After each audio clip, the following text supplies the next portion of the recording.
Voila! I was having visual issues. Good evening, Agilcast here, and I am now on the StreamYard platform. I'm using the StreamYard platform, and I'm broadcasting to my YouTube live via StreamYard. And I'm new at this, so pardon me if I make some mistakes. I haven't had the time to better study the functions on how this platform works. But it's gonna take me time to improve my skill level as far as usability. But anyway, I wanted to do a little um mini series video. I did a 1 hour video, and that video was really a passionate one for me.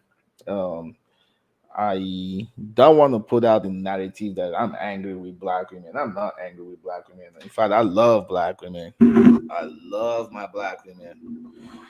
In as much as we're all flawed and we're imperfect, I love my black women. Black women attract me.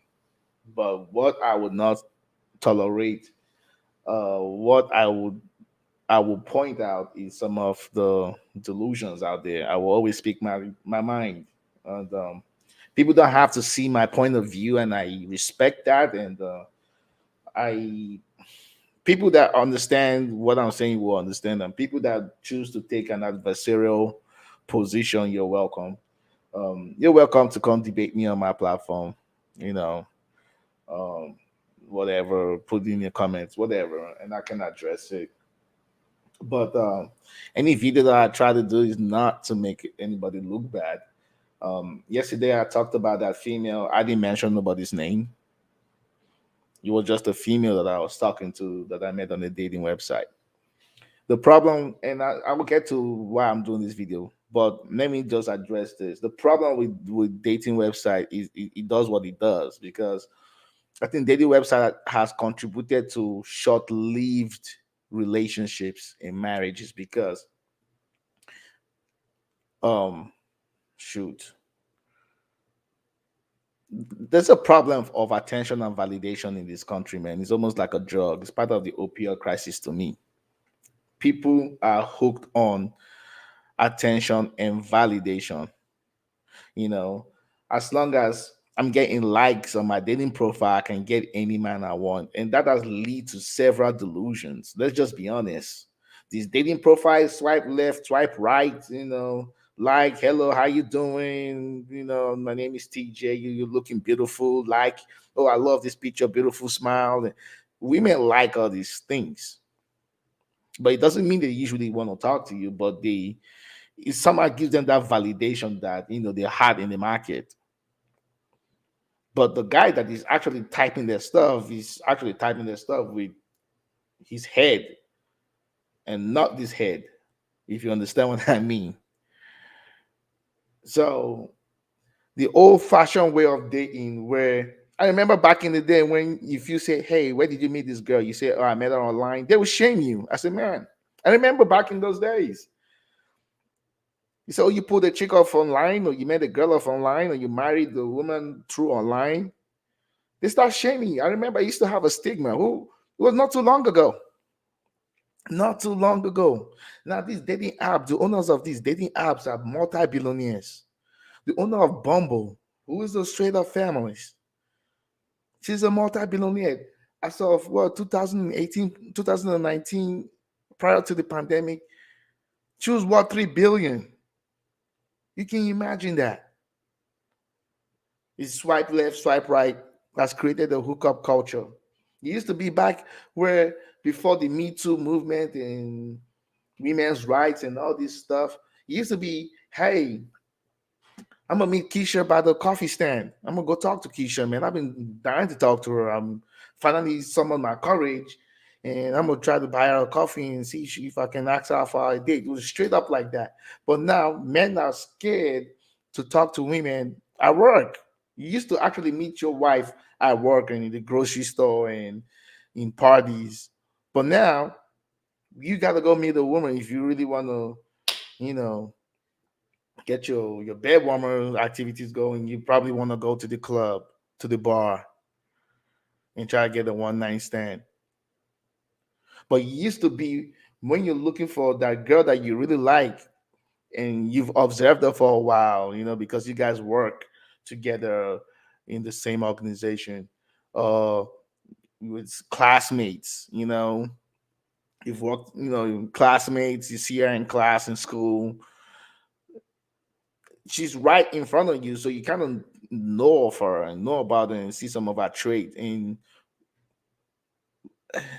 but with dating, okay, the difference with that and dating is like at least you know certain behaviors of her and why you might be in a lost and infatuated mindset. And I'm talking about guys trying to chase these women. Uh, at least you have some information about this girl because you've been seeing her. Maybe it took you 2 to 3 years to finally some more courage to talk to her and say hello, right? But with dating, it's so impersonal that, hey, by the way, my name is this. I work for this and I have a master's. They just start throwing the degrees in your face. Right immediately, they start throwing the degrees in your face. If they do have degrees, they start telling you they're not settling in. It's so impersonal. Start asking you what's your favorite color, what's your horoscope, your what's that sign? Your zodiac sign, and what um what do you like to do on your downtime. I've had these conversations thousands of times. Whereas back in the day, kind of dating where you just see the woman and you have to be the man to walk up to her like, "Hey, beautiful, how you doing?" You know what I'm saying? It takes skill and practice, and trust me, um, I never used to have that courage to do it. Never used to have that courage. I had to build my own self confidence. The worst that can happen to you is that they curve you. But the other problem about going to meet women, especially at work, because someone like me, I just work and go home. So I don't have a lot of social time uh, to go and socialize and hopefully meet the one or whatever you want to call it. But the women that I see right now is just at work. Maybe if I go to the grocery store and they're not wearing bonnets and being sloppy and wearing tights. I remember seeing this beautiful girl in the grocery store the other day, man. I seen her. I was like, man, she's fine as hell. And she got all the calls and everything. But I'm like, man, you know what? Let me test my confidence out. So I'm trying to pick up some stuff, some groceries, and she pushed that car towards my corner. I'm like, hello, how you doing? She's like, I'm fine, I'm great. I'm like, I see you got some stuff in your car. What are we eating tonight? I got some food for you to cook for us. And she just started laughing. I said, I'm serious. I'm like, what's your name? She said her name was Israel. I said, nice to meet you, Israel. My name is TJ. And she was a little bit shy, and I looked at her fingers to see she got a ring on. Most black women are not married. I'm not trying to take a dig, but it is what it is. And she was like blushing. I'm like, what's the matter? I'm trying to talk to you. And she's like, and she was just blushing. I'm like, hey, you got a man? She's like, yes, I have a boyfriend. I'm like, all right, it was good meeting you. Have a great day.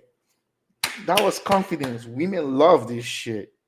But now, most men that really don't have the skills are behind their phones in this dating website. They're not really looking for real love like that. They're just trying to just take you out on 1 or 2 dates and trying to get the smash. And then uh, and women see a lot of men in their DMs. So in their mind, they think they're hot in the market. So dating sites has helped. The dating sites has helped to facilitate a lot of delusions that is going on here in the dating market. But anyway, um, that was 9 minutes into my little spiel. Anyway, I really want to talk about one of the things that I talked in my last video, and that's controlling our image. We as black men, and this video is for men. We need to do better in controlling our image. I can tell you how much I work. Like even the men, I don't, even the men that are working on the front lines as clerks, Man, they don't dress professionally. They're sagging a little bit, and you're wearing Jordans Monday to Friday and a t-shirt and a chain. How you supposed to move up? If I'm a supervisor and I'm black, I'm a black, one of the few black supervisors, right? I'm not gonna hire you just the way you dress. Your image is thuggery. Yes, you might be a veteran or whatever it is, but I'm not gonna hire you. One of the things that I learned coming out from the military was I need to get on my work outfit game, and I'm still doing my best trying to. I'm not the fashion guy like that, but I like to look good. I like to look good because when you're looking good, you'll straighten your tie and suit. I don't wear suit to work. I try not. I try. It's just too much for me. But I try to wear tie. At least Mondays and Tuesdays, sometimes Wednesdays. But because I work Thursdays and Fridays home, my Wednesday is more like my Friday. So I dress down on Wednesdays. I can wear a little bit of sneakers, a little bit of joggers, and a t-shirt or regular shirt with joggers and shoes. It's the way I combine my outfit. I don't look too streety and I don't look too corporate. I'm somewhere in the middle on Wednesday. I try to relax, you know. But Mondays and Tuesdays, I try to knock the tie. Unless it's in the summertime where it's really hot out here in the desert. I don't want to put all that tie on my neck when it's really hot. But men need to know how to control their image, and part of controlling your image is dressing appropriately. I've seen some guys, and I'm not talking about the guys that work in the basement, which they usually are, because the blue collar workers. And just because they work in the basement doesn't mean they don't have money. These guys have money. They just not, when they wear their utility uniform, it's not appealing. It doesn't give you that appeal, especially to the opposite sex. It's blue because you walk with your hands, and some women like blue collar men, and I get that. But blue collar men are usually put down on the lowest level, even though they make more money. They make money.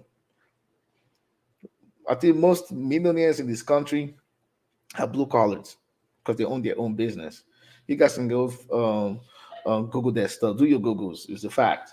But anyway, so the reason why I'm doing this video is that black men need to start controlling their image, and most of we need to dial. When we say we need to control our image on the micro level, it start with us, the individual. You need to start dressing well, start taking your hygiene seriously, your facial appearance. This is why I always have my dreadlocks in the ponytail, and I'm actually considering cutting up my dreadlocks.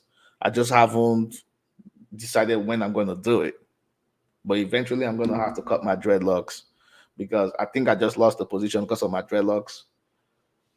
But it is what it is. Um, it is what it is. I have my dreadlocks for a reason, and until when I'm fully ready to cut it all loose and go with the low cut, because I'm not gonna keep dreadlocks for too long. I'm getting old. I'm not gonna keep twisting my hair. So, and for me to actually start looking more um director like image, I might have to cut the dreadlocks off. Not that I want to be the director of the hospital, but if I really want to get to that level and be dealing with people on that level, it's a considerable chance that I might have to let my dreadlocks go. It's gonna be, but I want to do it on my own terms when I'm ready. But anyway, so black men on the micro level, on the individual level, need to control their personal looks, their hygiene. Then they need to control their behaviors, how they present themselves, their mannerisms, and how they articulate, you know, your words and how you come off to people. Part of the problem, although I've always said that black women don't smile like black men don't smile like black men too. So I would say that because there's a lot of black men for some reason. Anytime I see them, they just want to me mug like I'm standing on your street corner, I'm taking your corner, and you're taking your real estate selling drugs. Like, what's up with the other me mugging, man? Man, we fighting all these battles by ourselves. We need to be together. That's the problem with the black image. We don't have a network. Other communities of men, why they're thriving very well is because they utilize the network. They have a network. It's self-preservation, man. It's self-preservation.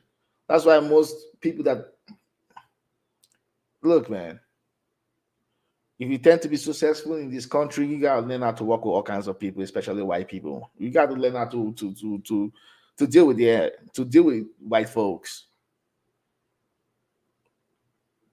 Okay, black people or black men don't like to cooperate. It's like, okay, I got this going on, and that's it. It's nobody's business. I'm minding my business. There's no network. There's no, hey, there's a contract over here. I think you will be good for this contract. Let me hook you up. And hey, I got 5-10% if you do get the contract. There's nothing. There's no vertical organization in the black community. Because if you look at it, it's tied down to the black image. And I only want to read this little article and try not to make this video a long video, try to keep it under 30 minutes. I'm not sure if I want to go to work tomorrow, but I haven't made up my mind. But I probably need some a day off.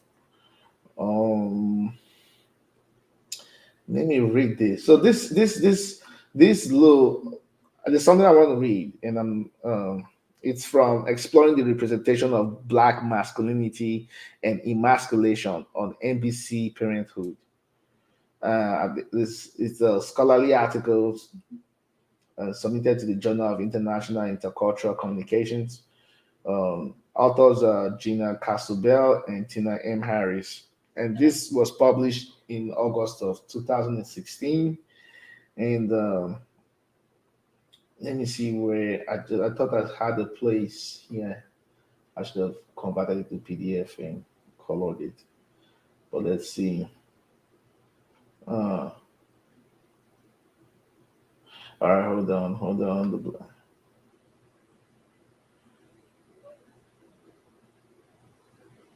Okay. Above, Bell Hooks described the problematic nature of the media and ascription of black identity.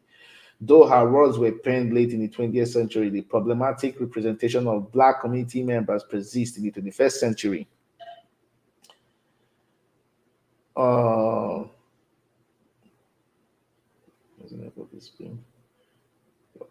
the black body continues to be the primary site and surface for race and representation, reflecting the complexity of racial and sexual politics. Primetime television provides evidence that this practice persists. Indeed, 21st century television presentation of black characters and the meaning embedded in their depiction reveals how perception of blackness and being black are often embedded in composites of other meanings and not one singular instance. Unfortunately, these images, which do not depict black folks accurately, are positioned to represent black people for television audience. So, television has been part of the reasons why the black image is depicted in a negative light, especially for black men. It's right there, okay? Um, Therefore, it continues to be imperative that concerted efforts be made to decenter existing images. Because every time we go out, it's like we are at war with the image of how people see us as black men. Anytime I'm out there, I always have to remember that I'm black first. Every time I walk into a boardroom and I sit down, I'm like, okay, how are these people seeing me, man? I'm black from Africa with an accent or whatever. And okay, then I have to just compose myself. I'm like, you know what? You got this because you know my shit. I just say what it is. They can argue, they can disagree, and I can push back and I make recommendations. They can reject it. You're not gonna call me a dummy. So I try not to put color in front, but I can help to make sure that okay, as a black, because I can go into the conference room and I might be the only black person in there. The only black person in there. And I'm not a black person of the black American or the ADOS, the African descendant of slaves. I'm a black person from Africa, and the way I talk is different. My mannerism is different. It throws these people off. So I have to always be cognizant and put in the back of my mind on how I compose myself and curb certain mannerisms that might come off in a negative light. In television, for for years, for decades, I've depicted black people in negative light. They've made African American look worse in the American television scene, and made Africa, the continent of Africa, look like, man, we in the backwards of civilization. Anytime they show Africa, they're only showing freaking wars, some form of hunger, which is not the whole continent, or the jungle and the safari and animals. They don't show modernity again. So when people, I remember when I first came to the United States, and this white lady was asking if us Africans lived on trees. I'm like, and if we had an airport, and if we have shampoo and hair products in Africa, and do we have an airport? How did I get here?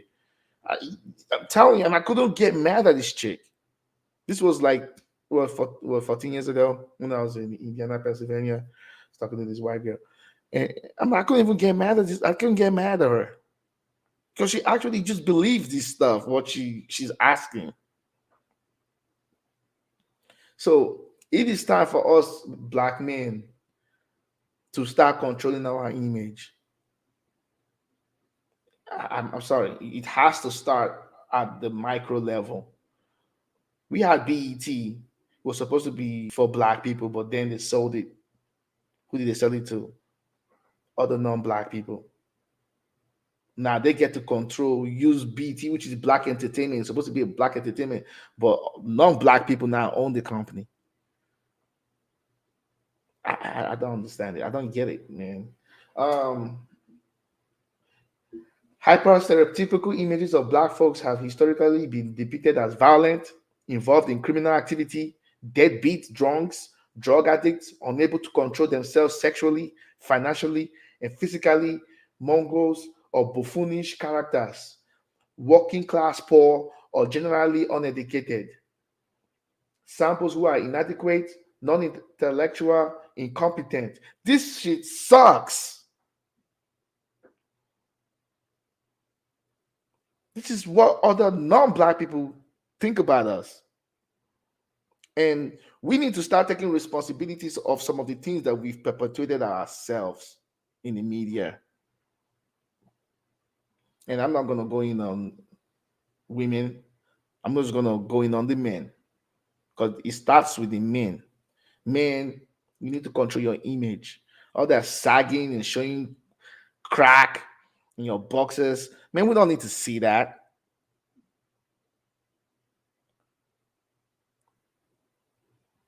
I'm seeing 40-year-olds sagging their pants and they got kids. So what do you expect the kids to do?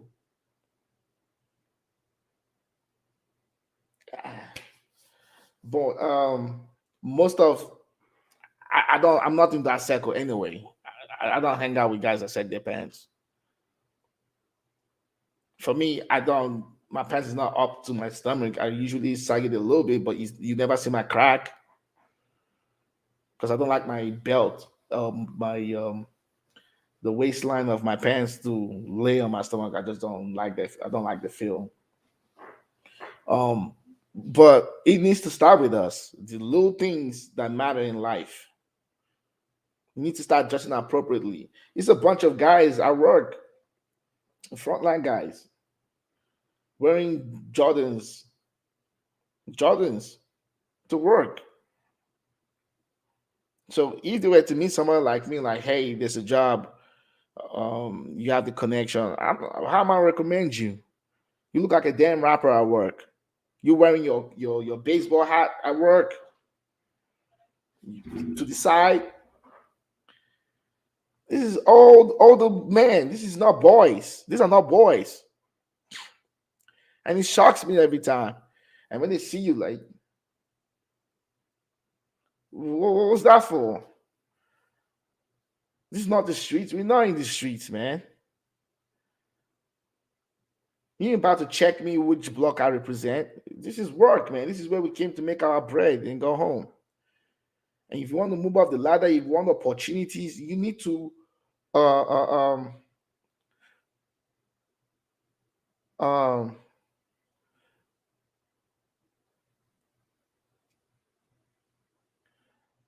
why is this guy? Have a plan. I don't know why this guy is sending me a message I'm gonna have to close that chat. But anyway, I'm sorry. Got distracted by somebody on my YouTube channel. Uh, we would need to control our image, man. I'm gonna read this again. The hypostereotypical images of black folks has historically been depicted as violent, involved in criminal activity, deadbeats, drunks, drug addicts, unable to control themselves sexually. So they're calling us sexual deviants, financially, physically, mongols or buffoonish character, working class poor, or generally uneducated samples who are inadequate, non intellectual, and incompetent. This image renders the black middle class invisible and reduces blackness many to pejorative categories. Such descriptions of black masculinity are problematic for media consumers and emasculating for black folks. And I've been talking about this, the emasculation of black men, the black heterosexual man, especially.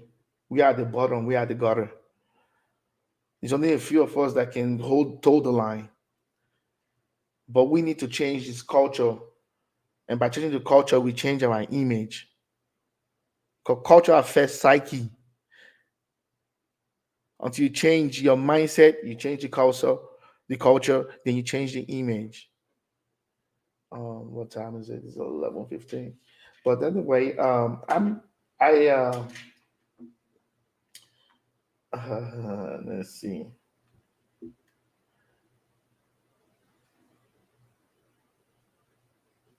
So for media viewers, such image relegate blacks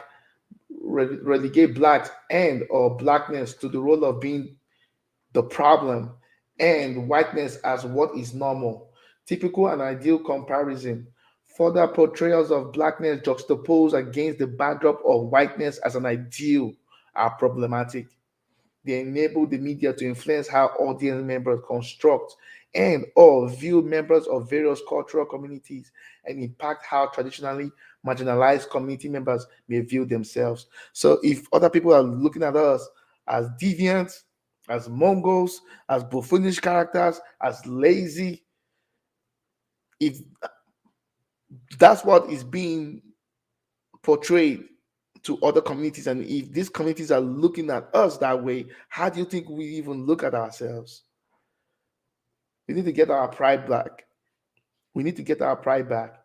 So I'm just gonna do this short video, and I just wanted to talk about um, and this goes for women too. Black women need to get pride back and control their image, but that will be another topic. Was just for the men. Black men, we need to control our image. It start with us. And I'm advocating. I'm not even talking about we need to have our own media companies and you know get all the rich rappers and NBA stars to um, you know assemble a media company to make black people look good. No, I'm talking about the micro level. We need to start dressing well. We need to start having good manners, and when we interact with people, and we need to start taking care of personal hygiene and how we articulate with people and how we interact with people. We need to improve that at the micro level. Then once we are able to do that at the macro level, we need to own companies that control our image. That's why Chinese people control their own movies. China controls their own movies, the depiction of how China wants to be seen in the world. That's them. In India does the same thing. But anyway, I'm just gonna um, leave that as a summary, and I'm looking forward to keep using StreamYard to make my videos. And you guys have a great evening, and have a wonderful work week coming up. And Professor Rolf is out for the night. And good night.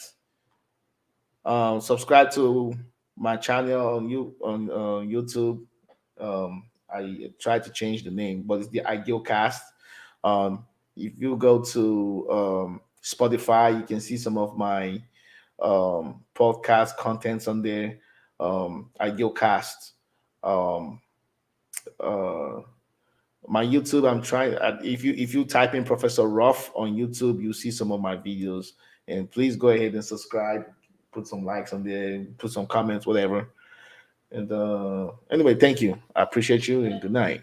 If you ever get to watch these videos and have some questions, put it in the chat box, and have a great night and broadcast.